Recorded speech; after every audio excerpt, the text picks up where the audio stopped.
Naura mendapat hinaan dari keluarga gara-gara tak mengadakan resepsi.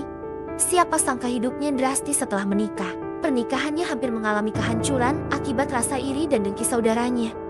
Akankah mereka bertahan sampai maut memisahkan?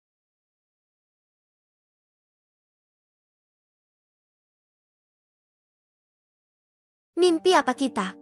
Pak, mau nikahkan anak pertama tanpa pesta? Ibu malu, ucap ibu sambil cemberut sinis. Dara, nanti kamu cari suami yang kaya, jangan seperti kakakmu ini. Punya suami miskin. Bikin pesta resepsi aja gak mampu. Mau dikasih makan apa kamu nanti? Ibu nyerocos lagi. Meski Dara sudah memiliki kekasih, besok adalah hari pernikahanku. Diadakan di rumah tanpa mengundang banyak orang, hanya mengundang saudara dekat. Kami pun hanya memasak untuk tamu dari pihak Ferry saja, calon suamiku. Biarinlah, Bu. Yang penting suaminya Naura tanggung jawab dan ngerti agama, sahut bapak santai. Lelaki itu memang tak mata duitan seperti ibu dan Dara. Ia juga yang menerima lamaran Ferry, meski calon suamimu itu hanya memberikan uang masak yang sedikit. Naura, kalau nanti udah nikah kamu gak punya beras, jangan balik ke sini. Makan aja tuh cinta. Ibu melirikku dengan tatapan meledek. Aku yang sedang memotong cabai dan ngupas bawang hanya mengedikan bahu saja. Aku harus fokus memasak enak agar keluarga Ferry akan nyaman makan di rumah kami esok hari. Walaupun mengerjakan ini sendiri, tapi aku tak boleh bersedih hati. Toh setelah ijab kabul nanti Ferry janji akan membawaku ke kota. Hal yang sangat ku nanti dari kecil yaitu pergi dari rumah ini. Menjauh dari ibu dan Dara. Sejak kecil ibu memang sudah pilih kasih kepadaku dan Dara. Jika ia diberikan uang saku 10.000, maka aku hanya diberi 2.000 atau 1.000 rupiah saja. Itu yang ia lakukan ketika kami masih sekolah. Dan bapak tak bisa berbuat apa-apa ketika sang istri zalim terhadap satu anaknya. Aku dan Ferry bertemu di tempat kerja, yaitu di sebuah pabrik garmen. Aku sering melihat ia keluar masuk tempat itu. Katanya ia bekerja di bagian office produksi, dan proses perkenalan pun tak begitu lama. Kami hanya pernah jalan 3 kali saja makan di sebuah warung bakso sederhana. Setelah itu, ia melamarku pada bapak. Keesokan harinya aku dihias oleh seorang emua. Ia merupakan kiriman dari keluarga Ferry. Meski tak mengadakan pesta, tapi Ferry sangat ingin aku dandan cantik seperti pengantin pada umumnya. Kebaya putih yang begitu mengkilap indah menjuntai ke bawah di bagian belakangnya. Dipadukan dengan batik corak warna hitam putih, siger beserta bunga melati pun sudah bertengger di kepala, menambah keindahan yang terpancar di tubuhku. Tak lupa aku mengenakan sepatu flat putih agar terlihat semakin sempurna. Udah selesai. Cantik kan? Tanya perias itu yang bernama Mawar. Cantik? Makasih ya. Aku tersenyum senang melihat pantulan diri di cermin. Riasan perempuan ini memang luar biasa. Seperti makeup artis saja. Namun, kesenanganku memudar kala ibu dan Dara masuk ke kamarku memasang tampang meledek. Yang didandani memang hanya aku seorang, sedangkan ibu dan Dara memakai kebaya biasa. Naura, calon suamimu yang kere itu jam berapa datangnya sih? Jangan kelamaan, tar keburu siang ibu ada acara lain. Sungut ibu. Aku berdiri lalu balik badan menghadap mereka. Sebentar lagi juga datang kok. Bu, aku tersenyum manis. Sementara ibu dan Dara menganga melihatku dari atas hingga bawah. Ya ampun, gaunnya bagus banget. Gumam Dara dengan tatapan takjub. Aku juga heran sendiri. Kenapa pria suruhan Ferry ini membawa kebaya yang begitu indah? Bahkan mutiara yang menghiasinya saja sangat mengkilap. Kalau dipikir harga kebaya ini seperti sangat mahal. Kamu gak salah bawa baju ya? Baju ini gak cocok sama Naura. Apalagi dia nikah tanpa pesta. Pakai kebaya biasa aja napa sih? Yang murah biar gak berat uangnya. Ibu terlihat suat. Tapi dari tatapan matanya, ia tak bisa berbohong jika dirinya memang mengagumi hasil kerja keras Teh Mawar dan penampilanku yang glamor ini. Enggak kok, Bu. Gak salah.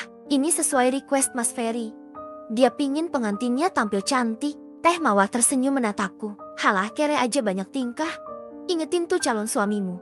Naura, nyewa kebaya dan perias ini pasti mahal. Dia bisa bayar pakai apa nanti? Jangan-jangan dapat ngutang lagi. Ibu menatap sinis. Rugi kamu. Masih perawan dapat lelaki miskin. Lanjutnya seperti belum puas mengejek. Aku geleng-geleng kepala. Tak bisa melawan semua hinaan ibu. Biarlah ia memandang rendah, yang penting aku bahagia akan segera menikah. Saat Mas Ferry melamarku, ia mengatakan jika pekerjaannya hanya seorang buruh di pabrik itu sama sepertiku. Padahal Ferry ini kerja di bagian office produksi. Aku tak mengerti kenapa ia tak mengatakan yang sejujurnya. Oleh sebab itu ibu memandang rendah Ferry. Ia tak seperti pacar Dara yang seorang pengusaha. bila datang ke rumah suka bawa mobil bagus dan membawakan barang-barang mahal untuk kami semua. Lihat nih pacar Dara. Kaya raya kalau kesini bawa mobil dan bawa barang-barang mahal. Ibu tersenyum bangga, begitu pula dengan Dara. Teh, pengantin pria udah datang. Cakep banget sih calon suamimu itu. Ria adik sepupuku datang membawa kabar gembira. Aku pun keluar kamar tanpa menghiraukan tatapan sinis ibu dan Dara. Tapi sepertinya ibu mengekor di belakang karena terdengar ia berbincang-bincang. Pernikahannya sederhana banget. Rita, kayak nikahkan janda. Itu suara Bilati, kakaknya ibu. Bukan kayak nikahkan janda, tapi kayak nikah digrebek. Saut ibu disambut tawa cekikikan Dara. Hatiku memang panas dan ingin marah. Namun, rasa itu kuredam seketika karena mungkin sudah terbiasa dengan ejekan mereka. Di depan sana, Ferry calon suamiku duduk bersila di antara keluarganya. Penghulu pun sudah datang. Bapak juga sudah duduk di samping Pak Penghulu. Semua keluarga Mas Ferry menatapku takjub, begitu pula dengan calon suamiku. Untuk beberapa saat pandangan kami beradu. Ria, benar Ferry sangat tampan sekali hari ini. Saya nikahkan Ferry Hadinata Suryaningrat bin Bagus Suryaningrat dengan anak saya Naura Permatasari binti Endang Hamami. Dengan mas kawin uang tunai 1 miliar dan cincin emas 5 gram dibayar tunai. Aku mendongak karena kaget. Apakah itu tak salah? Ferry memberikan mahar uang 1 miliar. Ternyata bukan hanya aku yang kaget. Ibu beserta saudara yang lain pun sama terkejutnya. Sah. Usai kata itu menggema beberapa bait doa teruntai. Mendoakan kami berdua yang sedang berbahagia. Namun, beberapa detik kemudian semua berubah kacau. Ibu pingsan. Semua orang berhamburan mengerubungi tubuh ibu untuk membangunkannya. Aku sempat kesal karena momen hari ini harus dirusak olehnya. Pak, Bapak. Akhirnya wanita cerewet itu membuka mata. Ia panik mencari bapak. Beneran mahar Naura 1 miliar? Tanya ibu dengan suara bergetar. Aku melihat papa dan mama Ferry saling lirik. Mereka merasa aneh dengan kelakuan ibuku itu. Bener, Bu, kamu ini kenapa sih pakai pingsan segala? Ayo bangun, jawab bapak dengan nada sedikit ketus. Kamu dapat uang dari mana sebanyak itu? Apa kamu minjam ke ban atau ke rentenir? Tanya ibu sambil menatap suamiku. Sudah, jangan tanyakan itu sama mantuku. Ayo bangun, bapak terlihat ketus. Ia pasti malu sekali. Bapak segera minta maaf pada papa dan mama Ferry. Mereka tersenyum memaklumi, lalu selanjutnya dilanjutkan dengan acara sungkeman. Ibu pun kembali bergabung dengan kami. Saat aku ingin sungkem pada ibu, hati ini sedikit ragu. Entah kenapa rasanya malas saja meminta restu darinya jika teringat hal-hal kejam yang sering ia lakukan di masa lalu. Naura, uang 1 miliarnya mana? Uangnya biar ibu yang pegang aja. Kalau kamu yang pegang nanti habis pakai foya-foya gak jelas. Bisik ibu saat aku memeluknya. Momen haru berubah jadi menyebalkan. Aku tak menjawab, segera beralih sungkem pada ibu mertua. Naura, ini rekening atas nama kamu. Mahar untukmu semua ada di situ ya? Nah, ibu mertua memberikan satu kotak kecil berwarna merah. Di dalamnya ada buku rekening dan sebuah ATM. Terima kasih. Bu, terima kasih. Mas, aku menatap ibu mertua dan Ferry bergantian sambil tersenyum. Canggung sekali memanggil Ferry dengan sebutan Mas. Dan ini cincinnya. Pakaikan dong. Suamiku itu malu-malu memasukkan cincin ke dalam jari manisku. Kalau gitu sekarang kalian foto dulu ya. Baru nanti foto sama keluarga. Titah ibu lagi. Ternyata Ferry membawa satu orang fotografer. Lelaki yang memegang kamera itu mengaturku dan Ferry untuk melukakan posa manis dan mesra. Setelah puas foto berdua dilanjut dengan foto keluarga. Betapa malunya aku melihat kehebohan ibu yang memakai banyak gelang emas di kedua tangannya. Kalung rantai yang besar. Juga cincin yang melingkar di jari manis, telunjuk dan jari tengah. Ibu seperti toko emas berjalan. Mas, ambil foto yang bener ya. Ini nih kalung saya harus kelihatan. Aku malu saat papa dan mama Ferry melihat kekonyolan ibu. Begitu pula dengan bapak. Lelaki itu mencengkram lengan ibu memberi kode agar diam. Acara selanjutnya yaitu makan-makan. Segala hidangan yang kumasak semalam telah tersaji di hadapan. Mama dan papa mertua menyantap dengan raut bahagia. Apalagi suamiku. Ia sampai nambah 2 kali. Besan, enak kan masakan saya dan adiknya Naura? Tanya ibu membuatku menoleh. Hampir saja aku tersedak jika tak secepatnya minum. Oh, jadi ini buatan Bu Besan? Tanya mama dan papa Ferry. Iyalah saya yang masak. Abisnya Ferry ngasih uang masak sedikit mana cukup buat bayar tukang masak. Jawab ibu dibuat manis. Aku yakin jika Ferry tak memberikan mahar 1 miliar ibu takkan bersikap semanis ini. Yang masak ini semua Naura kok. Bu, Pak, semalam dia asyik di dapur. Saya gak bisa bantu karena lelah bantuin dia belanja ini itu seharian, sahut bapak. Barusan ibu sudah menganga ingin bicara lagi, tapi keburu dipotong olehnya. Oh, pantesan enak banget ya. Pak, ucap mama mertua sambil melirik suaminya. Kamu gak salah pilih calon istri Fer, pinter masak, cantik dan gak matre, sahut papa mertua. Aku jadi malu. Ujung mataku melihat wajah ibu dan Dara. Mereka terlihat memajukan bibir. Sepertinya ia tak terima dengan pujian tulus papa mertua. Usai makan keluarga besar Ferry pulang, mereka membiarkan Ferry menginap di sini semalam. Pengantin baru jangan kemana-mana dulu. Pamali, besok kami bawakan mobil ke sini untuk jemput kalian. Pesan terakhir papa mertua sebelum pergi. Aku langsung masuk ke kamar setelah keluarga besar mertua pergi, lalu membuka kebaya dan segala riasan yang menempel di badan. Make up-nya gak usah dihapus. Aku suka lihatnya. Goda Ferry sambil rebahan di kasur. Aku tersenyum malu sekali. Udah, aku mau ke dapur. Langkah kakiku terhenti karena tubuh Ferry menghalangi. Ngapain ke dapur? Kamu itu udah jadi nyonya Ferry bukan upik abu lagi. Masa nyonya harus beres-beres dan cuci piring? Ia mulai menatap nakal. Padahal sebelum menikah lelaki ini kalem sekali. Belum pernah bicara menggoda. Kenapa sekarang berubah? Kan aku jadi salah tingkah. Imas apa-apaan sih? Cuci piring itu udah tugas perempuan. Aku mesem-mesem. Udahlah. Sekali ini aja biar adikmu yang kerjakan. Sekarang duduk sini. Ferry menuntunku duduk di kasur. Aku baru ingat seumur hidup belum pernah lihat Dara mengerjakan pekerjaan rumah. Ia anak pemalas. Bahkan bajunya saja aku yang mencuci. Mau apa sih? Mas, tanyaku. Antara malu dan takut campur jadi satu. Takut saja lelaki itu meminta haknya sekarang. Aku belum siap. Kamu berhenti kerja ya? Aku gak mau kamu capek. Pinta Ferry. Aku sedikit lega, kukira ia meminta hak sekarang. Saat ingin menjawab, pintu kamarku terbuka. Wajah Dara langsung terlihat di balik pintu. Dipanggil ibu tuh. Ucap Dara tak sopan. Sekarang ia sudah ganti baju. Memakai celana pendek sekali serta tank top mini. Bahkan pusarnya yang putih kelihatan.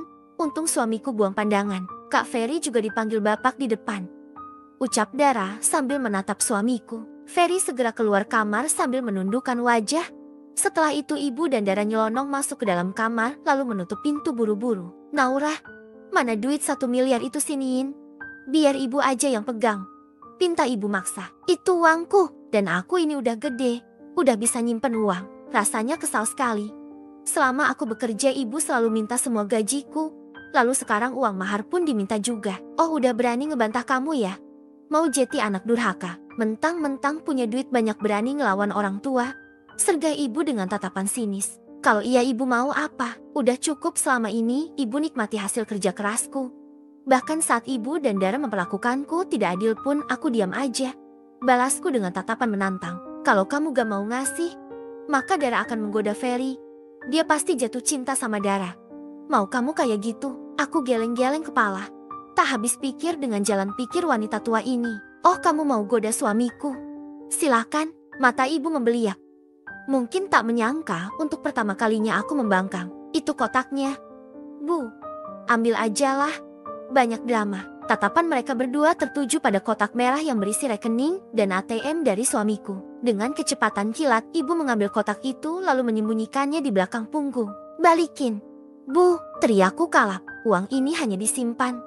Naura, kebangetan kamu ya. Ayo buruan keluar. Bu, aku udah gak sabar pengen HP baru. Ucap Dara sambil narik tangan ibu untuk keluar kamar. Berhenti, teriakku. Bapak dan Ferry langsung masuk ke ruang tengah. Mereka menatap kami keheranan. Ada apa ini? Tanya bapak. Dia, aku menunjuk wajah ibu. Dia ngambil uang maharku. Pak, lanjutku dengan derai air mata. Sakit rasanya diperlakukan zalim oleh ibu dan Dara. Sejak kecil mereka tak pernah membiarkanku bahagia. Ya ampun. Bu, balikin. Malu sama mantu kita. Sergah bapak. Aku gak ngambil. Pak, cuma nyimpen. Takut aja Naura boros. Sanggah ibu seperti tak berdosa. Itu uangnya Naura. Mau dia boros kek ya terserah dialah. Cepat balikin. Bentak bapak emosi. Sudah, sayang. Ayo kita masuk kamar ya. Biarkan kotak itu ibu yang pegang. Ferry menghampiri sambil merengkuh pundakku. Tapi, Mas, itu uangku. Ferry mendekatkan bibir ke telingaku. lalu berbisik, rekeningmu gak ada di kotak itu. Seketika aku diam. Yuk masuk kamar, ajak Ferry sambil menggandeng bahuku. Kamarku kunci dengan rapat. Sementara di luar bapak masih terdengar berdebat dengan ibu. Mas, maaf ya kalau ibuku bukan mertua idaman. Ferry terkekeh. Gak masalah, yang penting kamu istri idamanku. Ia mencubit hidung. Rekeningmu ada di tas. Jangan ditaruh sembarangan ya. Aku mengangguk. Beruntung sekali punya suami perhatian. Kami berpelukan. Semoga lelaki ini bisa mengobatiku dari jutaan luka yang mendera. Bayangan masa kecil saat ayah merantau ke Jakarta kembali teringat. Saat itu aku kerap menangis sendirian kala Dara membeli banyak baju dan mainan sementara aku gigit jari.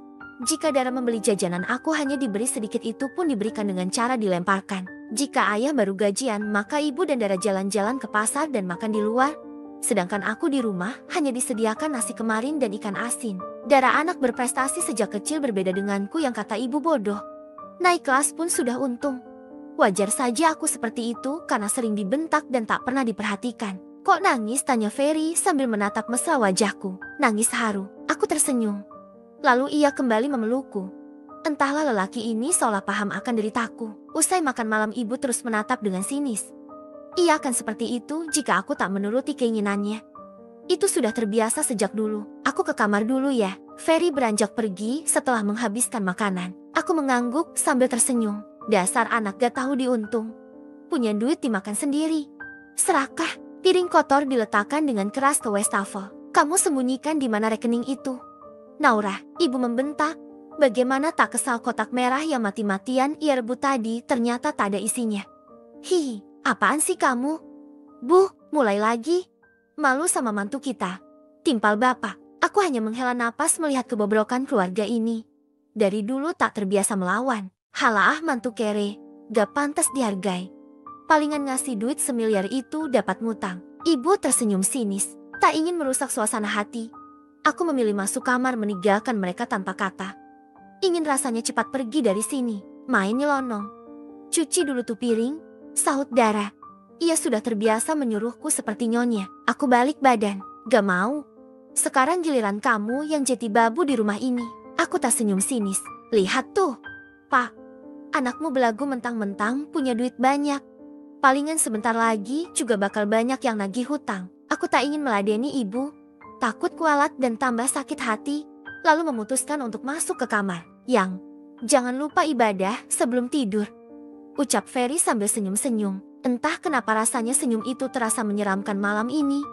Jujur aku takut sekali dengan momen malam pertama. Gitu ya, aku garuk-garuk kepala. Bingung harus apa dulu. Aku sebenarnya belum siap.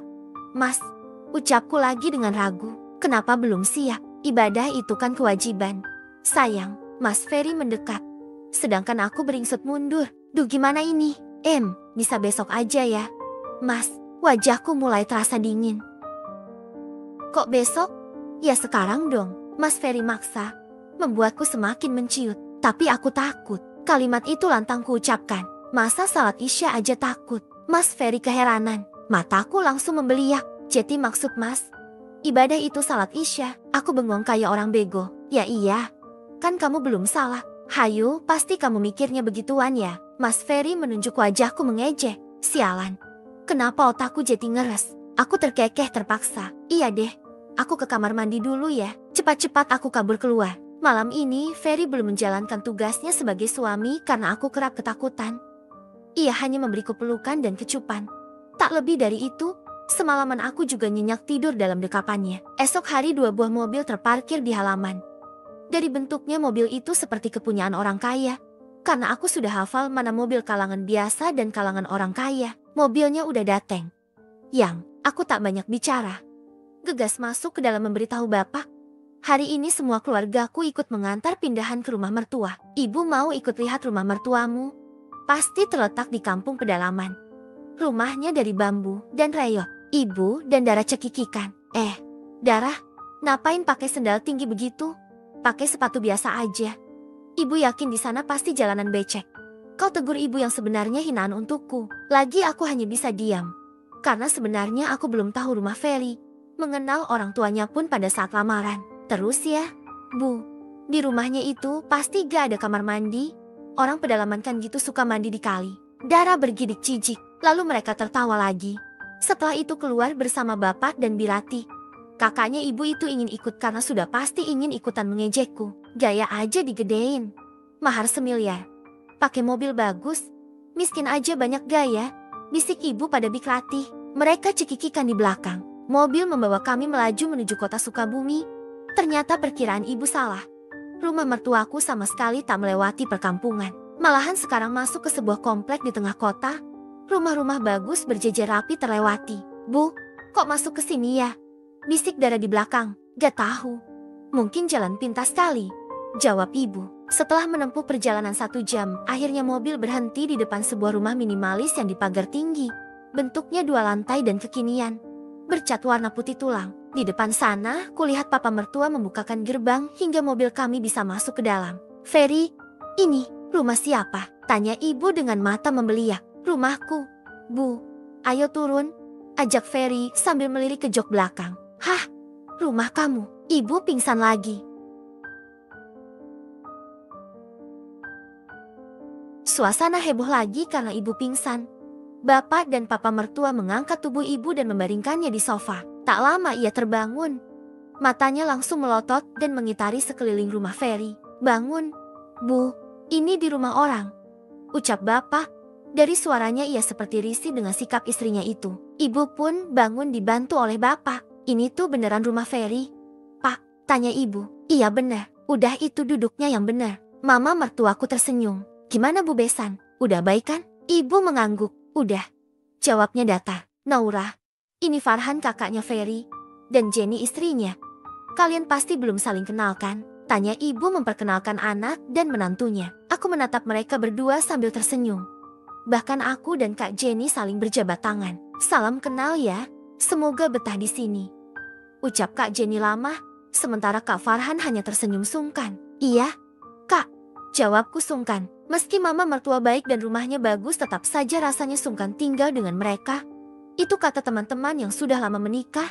Ternyata kata-kata itu tak salah. Kami semua dijamu makanan enak oleh mama mertua. Ia begitu ramah padaku. Bahkan pada ibu yang terkesan jutek. Aku jadi malu punya ibu sepertinya. Bu Besan, Anda ini kelihatannya orang berada. Tapi kenapa ya nikahkan anak gak pakai pesta? Saya sebagai ibunya Naura malu loh. Celetuk ibu. Sontak mama dan papa mertua meliriknya. Duh, bikin malu lagi. Tapi mama mertua malah tersenyum. Kita akan adakan pesta kok. Bu Rita, rencananya sih 2 mingguan lagi. Mama mertua beralih memandangku. Naura, kamu bisa undang teman-temanmu nanti ya? Soal pesta itu biar kami yang urus. Ucap ibu ramah. Kenapa gak kemarin aja sih barengan pas akad pestanya di rumah saya? Jadi kan saya gak malu. Celetuk ibu lagi. Sepertinya bapak mencubit lengan ibu karena wanita itu sempat mengaduh. Mama dan papa mertua saling pandang. Seperti kebingungan menjawab argumen ibu yang menyakitkan. Sebenarnya aku tak masalah menikah tanpa pesta. Yang penting sah dan setelah itu aku dan suami bisa hidup sakinah mawadah warahmah. Begini, Bu, sebenarnya saya nyari calon istri itu sangat teliti. Saya mencari istri itu yang baik dan salihah. Saya bermaksud menguji Naura. Kira-kira dia mau gak kalau pernikahannya dibuat sederhana dan ternyata dia mau. Berarti dari sini saja saya sudah menilai Naura itu wanita seperti apa. Tutur Ferry sangat. Hati-hati. Oh, jadi itu maksudnya tak mengadakan pesta. Aku jadi curiga, sebenarnya ia bukan karyawan di garmen tempatku bekerja. Apa jangan-jangan ia menyembunyikan identitasnya agar tak terlihat kaya? Ya udah terserah kamu. Tapi pesta resepsinya nanti diadakan di rumah saya ya. Anggap aja itu pengobat rasa malu keluarga kami kemarin. Sahut ibu dengan nada ketus. Bu, sudahlah. Bapak menegur terlihat malu sekali dengan sikap istrinya. Lah iya. Pak, emang kenapa ada yang salah? Ibu melotot menatap bapak. Setelah itu ia beralih menatap besannya. Anda harus tahu waktu akad kemarin. Banyak tetangga bisik-bisik gosipin keluarga kami. Katanya saya nikahkan jandalah. Nikah karena hamil duluan. Coba ibu bayangkan jika posisinya ada di keluarga saya. Ibu makin ngotot. Alhasil makanan yang tersaji jadi nganggur karena tadi santap. Kalau saya sih terserah Ferry sama Naura mau di mana saja. Di sini boleh di gedung atau hotel juga boleh.